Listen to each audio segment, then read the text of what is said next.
Hey, what's going on everyone? Justin again, as always, thanks for watching my channel. Welcome back. Today we're talking about tools that failed.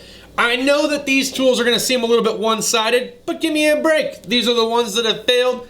Some of these I've had for about 10 years, others I've had for about 4 years. So I'm gonna show you, we're gonna show you some things that are pretty common and things that are not so common, and then things that are just flat out destructive. Let's get into it. All right.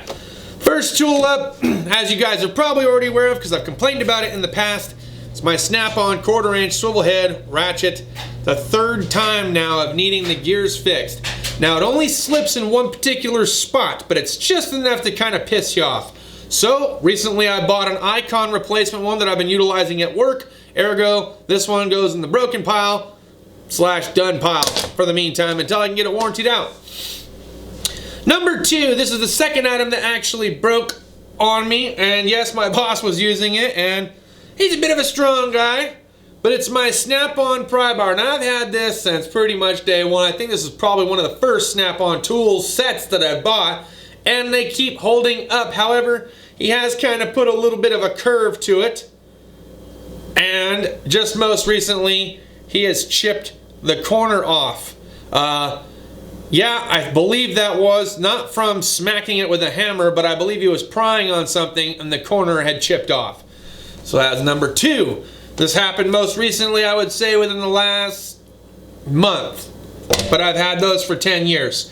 The second tool that I've had for about 10 years now too is my Matco Gen 1 series screwdriver set. And you can see that he tweaked the hell out of that. I don't know what he was prying on or what he was trying to line up, but he bent it. It gets better. As he was prying or doing whatever he was doing with it, the handle gave out. So now it gives you guys a chance to see what's on the inside of the handle of these WIT screwdrivers from Matco that are about 10 years old. Now they have come up with a couple of other versions, and I believe they're on their third version at this point, or their third generation screwdrivers, if you will. But this is from the first gen, and that is what it looks like under the handle and how deep the shank goes before it ends. So I don't know, he was bending and tweaking on it and the handle finally gave out. So there's another item that has most recently broke, and that was only within the last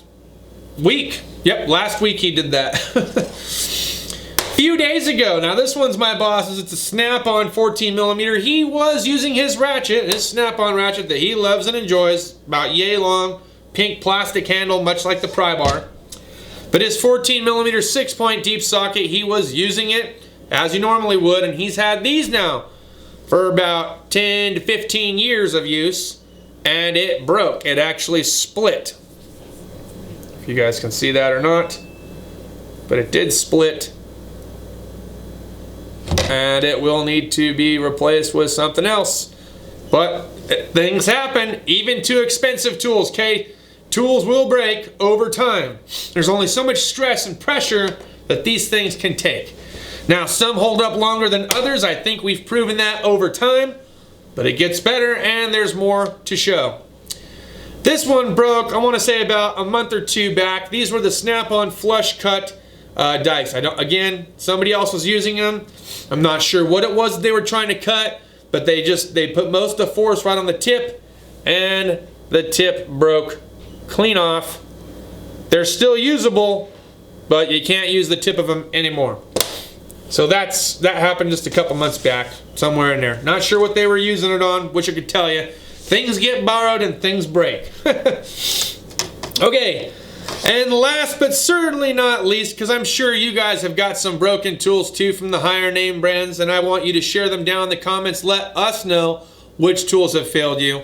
But this Blue Point seal puller, again, this is another one of my first tools that I've had for about 10 years. I started off with this one over at the Sears Auto Center, and it has held up over the test of time, no issues really. But you can see as he was trying to pull a seal out, he had broke the tip off of it as well and slightly tweaked it this way. So still usable, but broken nonetheless. I will tell you that the last tool that I had, it's not broken, but I have had an issue with, and I'm sure I've brought it up in a past video with you guys.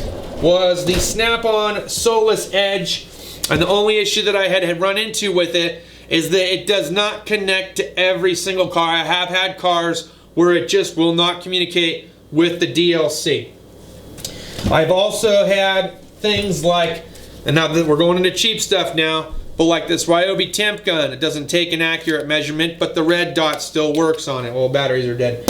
I've also got the Ames temperature gun at work, and the little red dot that comes out, or supposed to come out, no longer works and doesn't take an accurate temperature. I'm sure there are a handful of other tools that I've not listed off. You guys know about the premature wear on the sockets from Icon, but the ratchets have been holding up no problem. I have had the tip on the Phillips screwdriver made by Matco, again, first generation, specifically number 1. The teeth have kind of gotten chewed up, so I'm sure that my screwdrivers are due for replacement, at least some of them, but I will not end up getting the first gen because I don't have it available anymore.